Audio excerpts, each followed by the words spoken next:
एक बार की बात है, काशी में एक राजा था जिसका नाम प्रताप मुकुट था। उसकी एक संतान थी जिसका नाम वज्र मुकुट थी। एक दिन वज्र मुकुट दीवान के बेटे के साथ शिकार करने जंगल गया।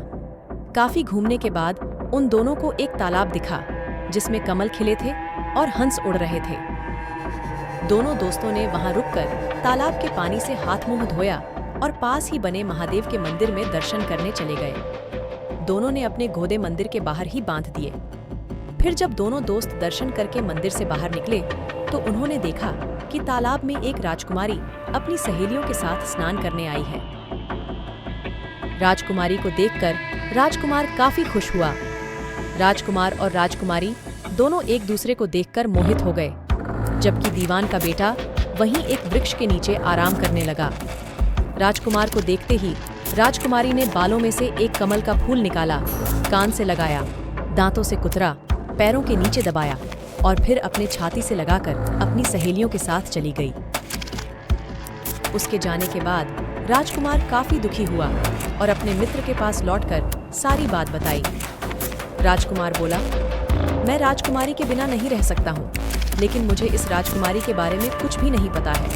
वह कहाँ रहती है? उसका नाम क्या है? दीवान के बेटे ने सारी बातें सुनी और राजकुमार को दिलासा देते हुए बोला, राजकुमार, आप घबराइए मत। राजकुमारी ने सब कुछ बताया है। आश्चर्यचकित होते हुए राजकुमार ने पूछा, वो कैसे? दीवान के बेटे ने राजकुमार को बताना शुरू किया कि राजकुमारी ने कमल के फूल को बालों से निकालकर कानों से लगाया। यानी राजकुमारी का कहना है कि वह कर्नाटक से है। दांत से फूल को कुतरा, मतलब उनके पिता का नाम दंतावट है। फूल को पांव से दबाने का मतलब था कि राजकुमारी का नाम पद्मावती है, और फूल को सीने से लगाने का मतलब था कि अब आप उनके हृदय में बस चुके हैं। यह सब सुनते ही राजकुमार बहुत ज्यादा खुश हो गया। खुश होते हुए राजकुमार ने दीवान के बेटे से कहा कि मुझे कर्नाटक जाना है, मुझे वहां ले चलो। दोनों दोस्त कई दिनों तक घूमते फिरते कर्नाटक पहुंचे। जब वो दोनों राजमहल के निकट पहुंचे तो उन्हें एक चरखा चलाती बुजुर्ग महिला दिखी। महिला को देखते ही दोनों घोड़े से उतरे और उसके पास जाकर कहा, माई, हम दोनों व्यापारी हैं, हम बहुत दूर से आए हैं। हमारा सामान अभी तक आया नहीं है। कुछ दिनों में हमारा सामान भी पहुंच जाएगा। हम दोनों को बस रहने के लिए थोड़ी सी जगह चाहिए। उनकी बातें सुनकर बुजुर्ग महिला की ममता जाग उठी। उसने कहा, बेटा, इसे अपना ही घर समझो, जब तक मन करे यहाँ रह सकते हो। इसके बाद दोनों उसके घर में रहने लगे। इसी बीच दीवान के बेटे ने उस महिला से पूछा, आप क्या काम करती हैं माई? आपके यहाँ कौन कौन रहता है? आप कैसे अपना गुजर बसर करती हैं? इन सारे सवालों का जवाब धीरे धीरे उस महिला ने देना शुरू किया।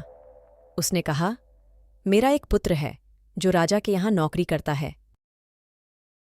मैं राजा की पुत्री पद्मावती की दासी थी। बूढ़ी हो गई हूँ, इसलिए घर में ही रहती हूँ। महाराज खाने को दे देते हैं और पूरे दिन में एक बार राजकुमारी से मिलने चली जाती हूँ। इतना सुनते ही राजकुमार ने बूढ़ी औरत को कुछ धन दिए और राजकुमारी तक संदेशा पहुंचाने को कहा। राजकुमार ने उस बूढ़ी महिला को कहा, माई, कल तुम जब राजकुमारी के पास जाओ तो उनसे कहना कि जेठ सुदी पंचमी को तुम्हें नदी के पास जो राजकुमार मिला था वो तुम्हारे राज्य में आ गया है। अगले दिन वो बूढ़ी औरत राजकुमार का संदेश लेकर राजकुमारी के पास गई। उस महिला की बात सुनते ही राजकुमारी गुस्सा हो गई। उन्होंने हाथों में चंदन लगाकर उस महिला के गाल पर तमाचा मारते हुए कहा, मेरे घर से निकल जाओ। बूढ़ी औरत ने घर लौटकर राजकुमार को सारी बातें बताईं।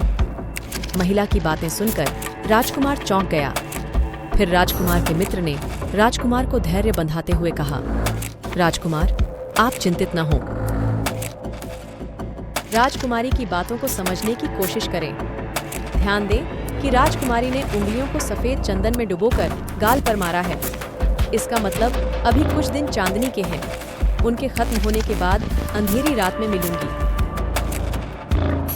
कुछ दिनों बाद बूढ़ी महिला फिर राजकुमारी के पास संदेशा लेकर पहुंची। इस बार राजकुमारी ने केसरी रंग में 3 उंगलियां डुबोकर बूढ़ी महिला के मुंह पर मारते हुए कहा, भागो यहाँ से। फिर उस महिला ने आकर राजकुमार को सारी बातें बताईं। राजकुमार, यह सुनकर बहुत दुखी हुआ।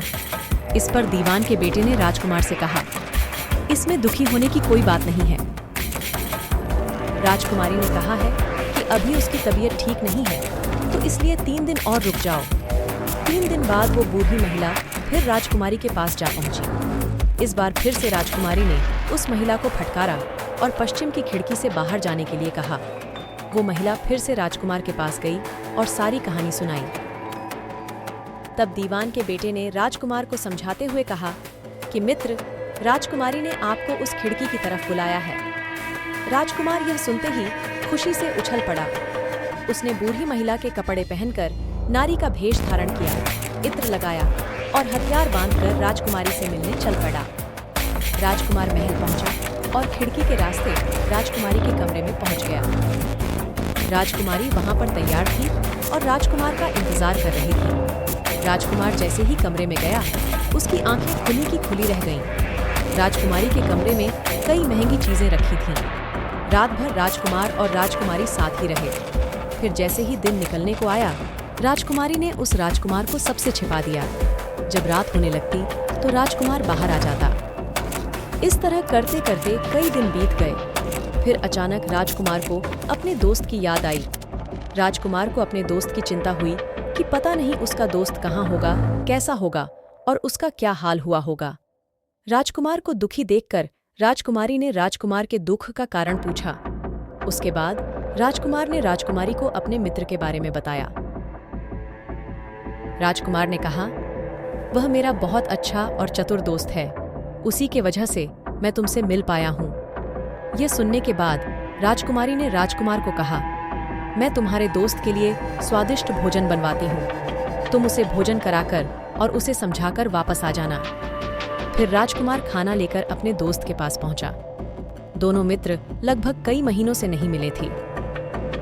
मिलने के बाद राजकुमार ने अपने मित्र को सारी बातें बताईं। राजकुमार ने कहा, मैंने राजकुमारी को तुम्हारी चतुराई के बारे में बताया। राजकुमारी ने तुम्हारे लिए भोजन भिजवाया है। यह सब सुनकर दीवान का बेटा सोच में आ गया। उसने राजकुमार से कहा कि यह तुमने ठीक नहीं किया। राजकुमारी समझ गई है कि जब तक मैं तुम्हारे साथ हूँ, तब तक वह आपको अपने बस में नहीं रख सकेगी। इसलिए उन्होंने इस खाने में जहर डालकर भेजा है। यह कहते ही दीवान के बेटे ने उस खाने से एक लड्डू लेकर सामने बैठे एक कुत्ते को दिया। लड्डू खाते ही कुत्ते की मृत्यु हो गई। यह देखते ही राजकुमार को बहुत बुरा लगा। उसने कहा कि ऐसी औरत से भगवान रक्षा करे। अब मैं उस राजकुमारी के पास नहीं जाऊंगा।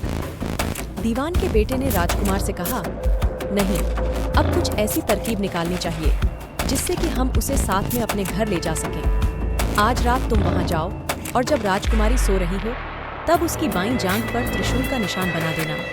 फिर उसके गहने लेकर आ जाना। राजकुमार ने अपने मित्र की बात सुनी और उसके कहे अनुसार ही किया। फिर दीवान के बेटे ने योगी का भेष धारण कर लिया। उसने राजकुमार से कहा कि तुम इन गहनों को बाजार में बेच दो। अगर कोई पकड़े तो कहना मेरे गुरु के पास चलो और उसे मेरे पास ले आना। राजकुमार वो गहने महल के पास एक सुनार के पास ले गया। सुनार ने गहनों को देखते ही पहचान लिया और राजकुमार को कोतवाल के पास ले गया।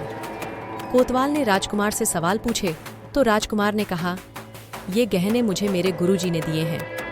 यह सुनने के बाद कोतवाल ने गुरु यानी दीवान के बेटे को भी पकड़ लिया और राजा के दरबार में ले गया। राजा ने पूछा, योगी महाराज, आपको ये कीमती गहने कहाँ से मिले? योगी का भेष धारण किए हुए दीवान के बेटे ने कहा, महाराज, मैं श्मशान में काली चौदस को डाकिनी मंत्र प्राप्त कर रहा था कि मेरे सामने डाकिनी आई। मैंने उसके जेवर उतार लिए और उसकी बाईं जांघ पर त्रिशूल का छाप बना दिया।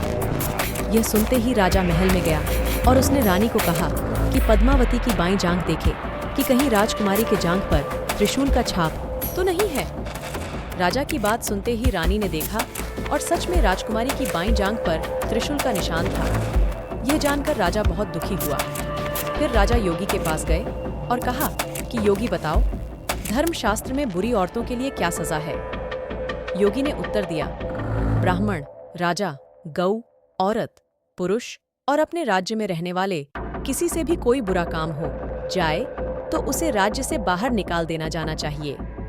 यह सुनते ही राजा ने पद्मावती को जंगल भेज दिया। वहां राजकुमार और दीवान का बेटा मौके के इंतजार में बैठे थे।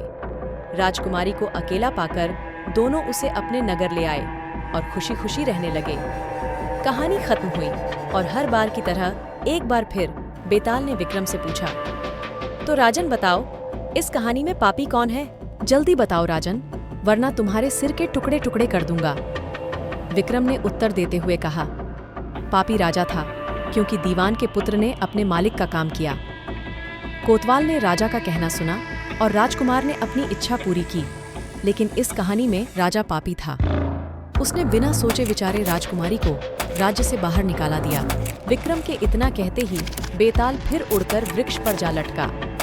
कहानी से सीख, हमेशा बुद्धि का इस्तेमाल करके ही फैसला लेना चाहिए, वरना कोई भी भ्रमित करके कुछ भी करवा सकता है।